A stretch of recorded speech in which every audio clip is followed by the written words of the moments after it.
Creepshow is a franchise that is known for making some of the most amazing anthology horror content out there. Not this piece of hippo dung though. This thing sucked, man. Have you ever felt like what would be the visual medium to smelling the inside of a Komodo dragon's mouth? Look no further. You could just watch this.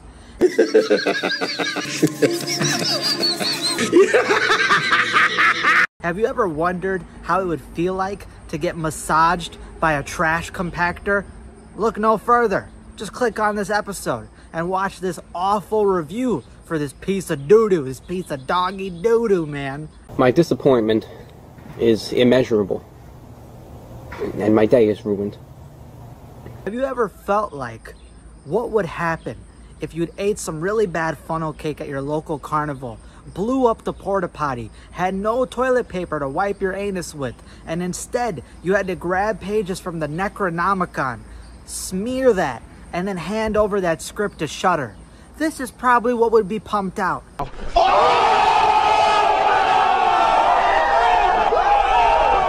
Honestly, how many of you out there think that you can last 20 minutes with Cassandra? I couldn't even last 20 seconds with her. And it wasn't because I got a bad pull-out game. No, it's because my X button on my computer started stalling. What more do you want from me? My bad for buying Asus off Ezekiel from Craigslist, but I had to do what I had to do to save budget. And I wish I would have invested in a MacBook because I could have Control-Alt-Deleted faster out of this video player. Listen, man, 20 minutes with Cassandra is awful. Even the dogs are barking over there. They heard 20 minutes with Cassandra and they sensed the doggy doo-doo. They sensed the dog shit, and it's not their dog shit. It's an opponent's dog shit. But unfortunately, I'm the one that had to sniff it. And listen, man, you don't want me to review this episode. You don't want me to review this piece of shit. But too bad. This is a statutory review. Boondocks, Booty Warrior style. We could do this the easy way, or we could do this the review way. The choice is yours. Now we can do this the easy way, or we can do it the hard way. The choice is yours. Except you got no choice. We're doing a fucking review for this, and you're gonna like it. Hit that subscribe button and hit that like button, because I'm about to take you to the bottom of Satan's asshole as we explore 20 minutes with Cassandra. Yikes. My disappointment is immeasurable, and my day is ruined.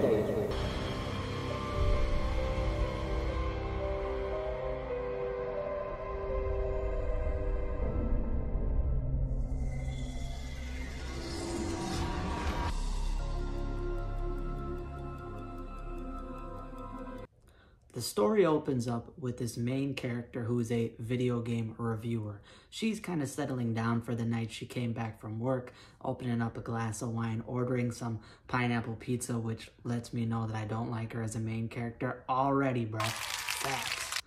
And next thing you know, she gets this frantic banging on her door, extreme level banging on her door.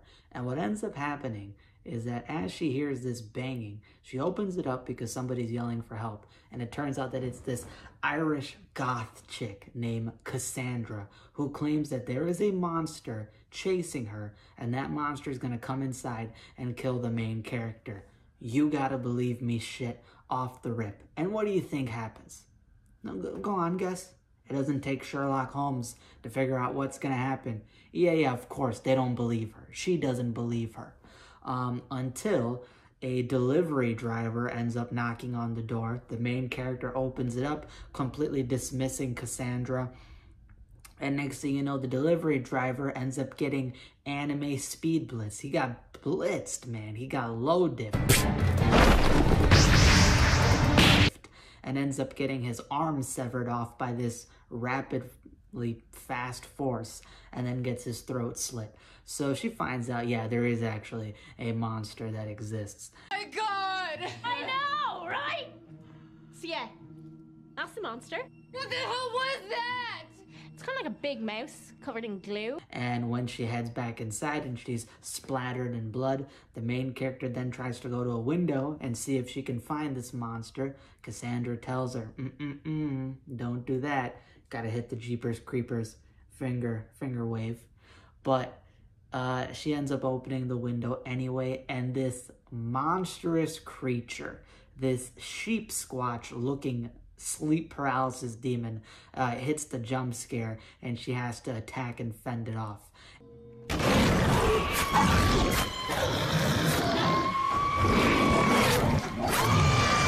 And that's when she realizes, yeah, I'm in some really deep and weird shit right now.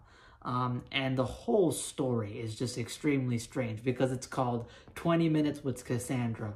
So the whole story is this horror comedy, and it's one of the most mind-numbingly brain-rotting, just stupid plots ever, because the entire time that the main character is trying to figure out what to do about this killer monster that's just attacking people and trying to get inside and kill her, Cassandra's just having this normal conversation. They're acting like nonchalant, acting like absolutely nothing is happening, nothing is wrong, just having some just everyday Tuesday conversation. Cassandra basically ends up just kicking up her feet and acting like nothing's happening. She starts drinking her wine. She starts saying, oh, I'm peckish, I need some food. Okay, bro, you're just not going to explain what happens? And then she does explain what this monster exactly is supposed to be. And I'm just going to play the clip that has the explanation. Here you go. So that's it? It's just Revenge of the Mouse? You asked. Yeah, I just didn't expect it to be so banal. Banal. Lame, I guess? It is not lame. It's very sad, in fact. Yeah, so apparently in her apartment, there was a rat, and she laid down a rat trap, a glue rat trap, to catch the rat, as anybody would. It ended up getting stuck on one and ripped off its paw and then bled out and died on another glue trap. She was filled with grief that the rat trap actually worked. Oh, brother, who would have thought? Wow. Right? And after that happens, she somehow conjures up this monstrous rat demon thing. I don't know how that makes any sense. I'm not understanding it. And I don't think anybody really will. And then next thing you know, the next victim shows up, which is the pizza delivery driver, because she ordered the pineapple pizza. So of course the pizza delivery driver shows up. She has to head up to the second floor window and basically call out to him from a safe point. Hey, leave, forget the pizza, drive away. And the pizza delivery driver is just, he's just a gem. The dude is a saint. He is amazing. You may want it later. You'll get cold. Cold pizza is still good. No, it isn't. Yes, it is. Many people agree. He's such a nice, sweet guy. And I feel bad for him because some unfortunate things happen. And I'm just like, you know what? The stuff that happened to this guy is not deserved. He did not deserve it, all right? Let me just say this. The main character in Cassandra could have got a taste of some of this medicine. Whatever happens to this dude was not deserved. Same with the delivery driver. It's truly tragic. They're both cool dudes, especially the pizza delivery guy. He's just, that smile, man. How can you not love that? But nonetheless, heads back inside, and she opens up the door and says, oh, don't worry, the monster's preoccupied, so let me just grab the pizza. She grabs the pizza, she grabs her phone because her phone was launched out in the beginning. And, you know, she grabs some pizza for Cassandra. They just start eating and casually talking as Cassandra's going through her, like, photo album. Okay, bruh. And then she opens up the pineapple pizza box, and inside, written in somebody's blood, says, meet me in the back room. So presumably this monster wrote in one of the victims' blood for her to come to the back room. And she just nonchalantly follows it. So she goes to the back of the house and... shit, man.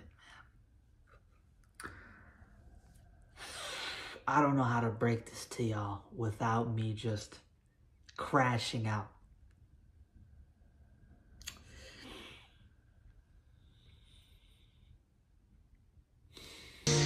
I take responsibility for racism.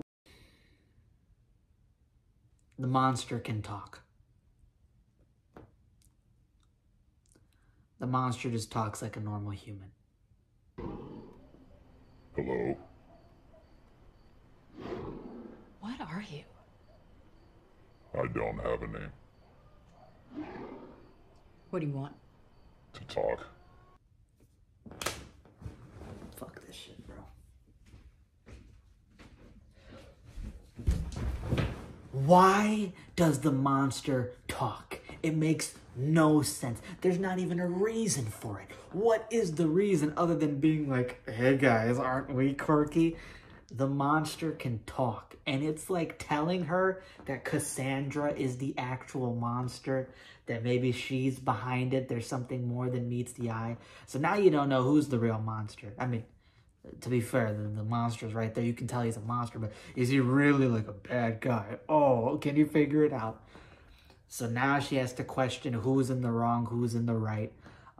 She has a really just stupid interaction scene with Cassandra where Cassandra gets her feelings hurt that the main character is not trying to, you know, get to know her and spend some time with her. And that she has a very realistic response, which is, I just met your bitch ass and you brought a monster to my crib. This ain't the time to be talking about, oh, let's get to know each other. You cared more about all of that than you cared about me. I just met you. Yeah. And you could have gotten to know me a lot better. That was one of the best moments in the episode, just being like the audacity of this bitch to be like, yo, you're responsible for killing 2 innocent people. And now you just brought a monster to my crib. Don't talk to me about, oh, let's get to know each other, man.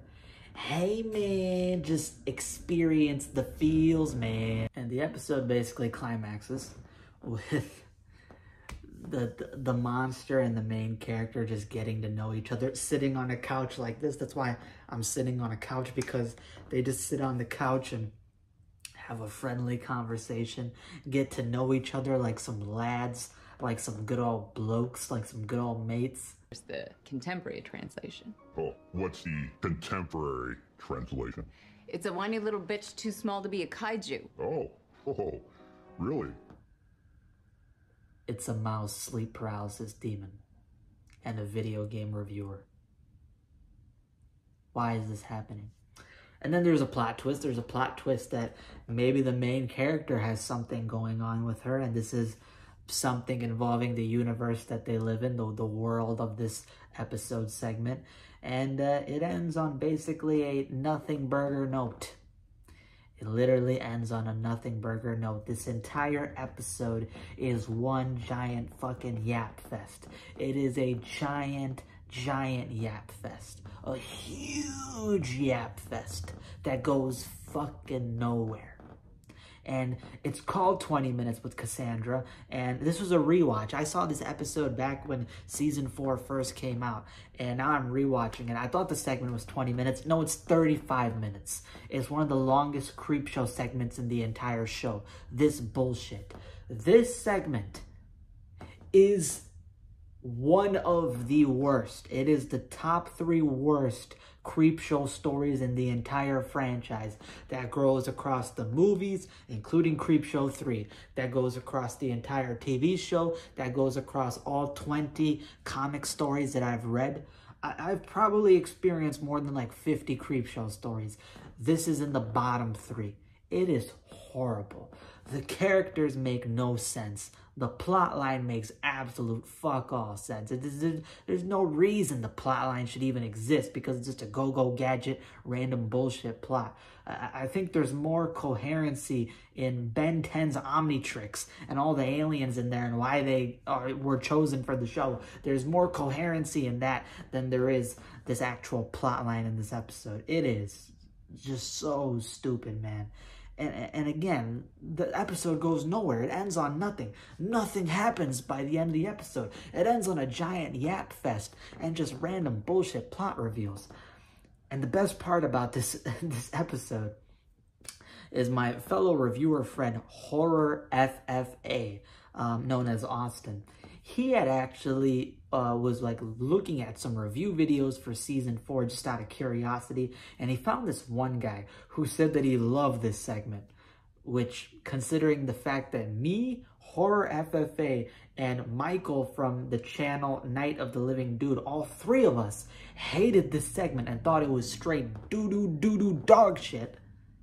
This guy was like a shill and was like, I love this segment. And if you look at the comments in like the reviews for this episode, there's a lot of like just modern age viewers who are like, hey man, it's quirky, man, that makes it 10 out of 10, man. It doesn't take itself too seriously, man. Go fuck yourself. This shit is ass. This shit is ass. It being quirky does not make it good. Uh-oh, sorry to say that. And this one dude was like talking about how much he loved it. And then the writer of this episode segment actually commented on it. And me deciding to be an ass, I decided to go and comment on his post. Now, I'm not sure if I can include it on this video on the side, but I decided to comment in a sort of backhanded compliment way. I said, hey, I appreciate that a writer like you is taking the time and effort to comment. It's really nice to see that type of interaction within the fan base. That being said, this segment was doo-doo, dog shit, garbaggio, and I cannot get those 20 minutes back of my life. And yeah, I left that comment. And then he responded. The writer responded. He's like, yeah, that's what I meant about this segment not being for everybody. Sorry you didn't like it. Sorry to hear that. But I'm glad that, you know, you got to experience this interaction with me. He did the most polite, like, damn, I just got shit on. He got shit on by me, and he deserved it, man. I don't give a shit. That was hilarious. He deserved it, because this segment is so ass. And what's worst is it's the pilot segment of Season 4. Now, there's way better segments in Season 4. In fact, the last episode in Season 4, with George Romero and the Baby Teeth segment, those are the best segments.